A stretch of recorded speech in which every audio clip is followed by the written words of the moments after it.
ছোট্ট বন্ধুরা, আজ আমি তোমাদের একটি গল্প শোনাবো। গল্পের নাম হচ্ছে দিচ্ছি পারি মামার বাড়ি। অবশ্যই তোমরা গল্পটি মনোযোগ সহকারে শুনবে। দিচ্ছি পারি মামার বাড়ি। ইকরি, শিকু, টুকটুকি আর সুমনা বাহাদুর বেড়াতে যাবে সুমনার মামা বাড়ি। শিকু, ইকরি আর টুকটুকি খুব সকালে উঠে তৈরি হয়ে নিয়েছে। ইকরি বলল, সবাই কখন রওনা হবে? টুকটুকি বলল, সুমনা আর বাহাদুর এলেই আমরা রওনা হব।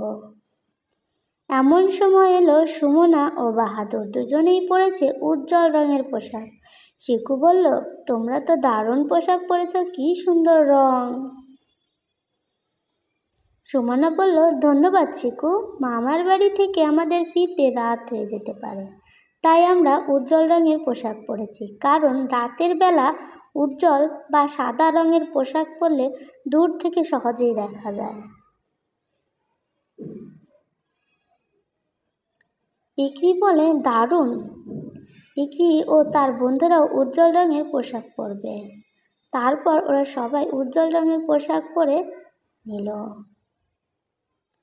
সবাই মিলে সুমনার মামার বাড়ি দিকে রওনা হলো। বড় রাস্তায় উঠে সবাই ফুটপাত দিয়ে হাঁটতে শুরু করলো। দেখতেই পাচ্ছ ওরা হেঁটে চলেছে মামার বাড়ির দিকে। হ্যাঁ, সুমনা বলল, বড় রাস্তা দিয়ে যাওয়ার সময় আমাদের কোন পাশ দিয়ে হাঁটা উচিত? বাহাদুর বলল, যেদিক থেকে গাড়ি আসছে সেদিক মুখ করে রাস্তা থেকে যতটা সম্ভব দূরে থেকে আমাদের হাঁটা উচিত। সুমনা বলল, রাস্তা দিয়ে হাঁটার সময় আমরা সব সময় ফুটপাত ব্যবহার করব। এখন তাদের রাস্তা পার হতে হবে। বাহাদুর বলল, এই সাদা কালো দাগগুলো জেব্রা ক্রসিং। জেব্রা ক্রসিং দিয়ে নিরাপদে রাস্তা পার হওয়া যায়।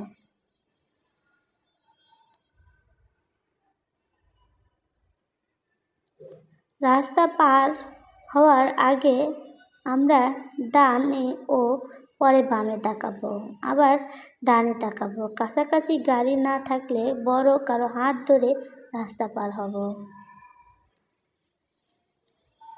কিছু দূর এগোনোর পর তারা একটি ফুট ওভারব্রিজ দেখতে পেল। সুমনা বলল, যেখানে ফুট ওভারব্রিজ থাকবে সেখানে রাস্তা পার হওয়ার সময় আমরা ফুট ওভারব্রিজ ব্যবহার করব। ইকরি বলল, দারুণ সুমনা। ইকরি ফুট ওভারব্রিজ দিয়ে রাস্তা পার হতে চায়। সবাই ফুট ওভারব্রিজ দিয়ে রাস্তা পার হলো।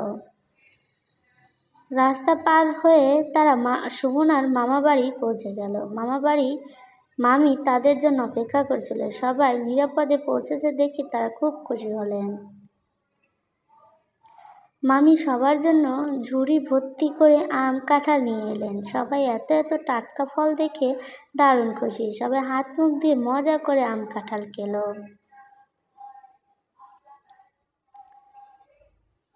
ফেরার পথে সবাই মিলে ছড়া পড়তে থাকে, একা একা রাস্তা পার হই না, রাস্তায় চলার নিয়ম মানি, নিরাপদে থাকতে জানি।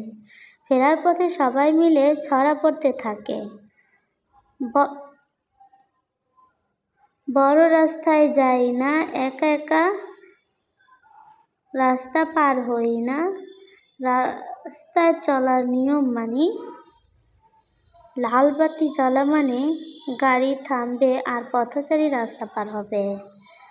হলুদ বাতি জ্বলা মানে গাড়ি চালক ও পথচারী সতর্ক হবে। সবুজ বাতি জ্বলা মানে গাড়ি চলাচল করবে।